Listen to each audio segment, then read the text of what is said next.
স্বপ্নবাজ এক জীবনের গল্প। বলছিলাম বাহার মজুমদারের জীবনের গল্প। জীবনের আসল সৌন্দর্য লুকিয়ে থাকে স্বপ্ন আর সংগ্রামের ভেতর। সেই স্বপ্ন দেখেছিলেন চট্টগ্রামের সাধারণ এক মধ্যবিত্ত পরিবারের ছেলে বাহার মজুমদার। আজ তিনি দেশের মিডিয়া জগতের এক পরিচিত মুখ, অথচ তার শুরুটা ছিল কষ্ট আর অনিশ্চয়তায় ভরা। বাহার মজুমদার, তার জন্মস্থান সোশল শহর 2 নম্বর গেট, মেয়রগলি, চট্টগ্রাম। তার বাবা আবু সুবহান ছিলেন একজন সরকারি চাকরিজীবী। মা সংসার চালাতেন। 4 ভাই বোনের মধ্যে সবার বড় ছিলেন বাহার। ছোটবেলা থেকে অভিনয়ের প্রতি ছিল অগাধ টান। বাংলা সিনেমার প্রতি ছিল অশেষ ভালোবাসা। কিন্তু সিনেমা দেখা তখন তার জন্য ছিল বিলাসিতা। টিকিট কেনার টাকা জোগাড় করতে হতো নানা কৌশলে। তার বাবার ছিল কিছু কৃষক জমি, জমিতে চাষ হতো ফুলকপি ও ধনিয়া পাতা। ছোট বাহার গোপনে ধনিয়া পাতা তুলে বাজারে বিক্রি করতেন, আর সেই টাকায় সিনেমার টিকিট কিনতেন।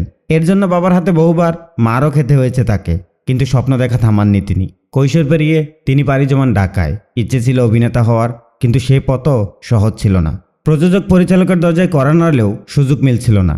থাকার জায়গা, খাওয়ার ব্যবস্থা কোনোটাই ছিল না তার অনুকূলে। তবে হাল ছাড়েননি। অবশেষে নাসিম ভাই ও রহিম ভাইয়ের সহযোগিতায় তিনি কয়েকটি চলচ্চিত্রে কাজ করার সুযোগ পান। সেটা ছিল 2003 সাল। আর সেখান থেকে ধীরে ধীরে শুরু হয় তার অভিনয় জীবনের নতুন যাত্রা। সেই সময় একের পর এক সিনেমায় কাজ করে আলোচনায় আসেন বাহার মজুমদার। বহু নায়ক নায়িকার সাথে স্ক্রিন শেয়ার করেছেন তিনি। অভিনয় জীবনে তৈরি হয় জনপ্রিয়তার জ্বর। কিন্তু হঠাৎ করে নেমে আসে কালো মেঘ। ব্যক্তিগত ও নানা কারণে ধীরে ধীরে মিডিয়া থেকে দূরে সরে যেতে হয় তাকে। লম্বা সময় আড়ালে থাকার পর 2019 সালে নতুনভাবে ফিরে আসেন বাহার মজুমদার। এবার তিনি শুধু সিনেমায় নয়, টেলিফিল্ম, আঞ্চলিক নাটক, শর্ট ফিল্ম, বিজ্ঞাপন সব মাধ্যমেই ব্যস্ত হয়ে পড়েন। তার অভিনয় নতুন প্রজন্মের দর্শকদের কাছেও সমান জনপ্রিয়তা পেতে শুরু করে। বর্তমানে তিনি কাজ করছেন একাধিক প্রজেক্টে।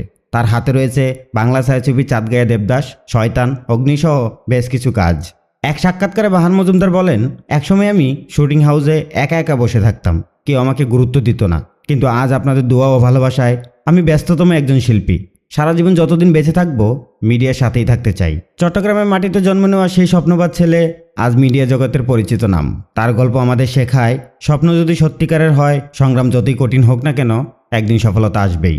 বাহার মজুমদার এই যাত্রা প্রমাণ করে, বড় হতে হলে বড় শহর নয়, বড় স্বপ্নের দরকার।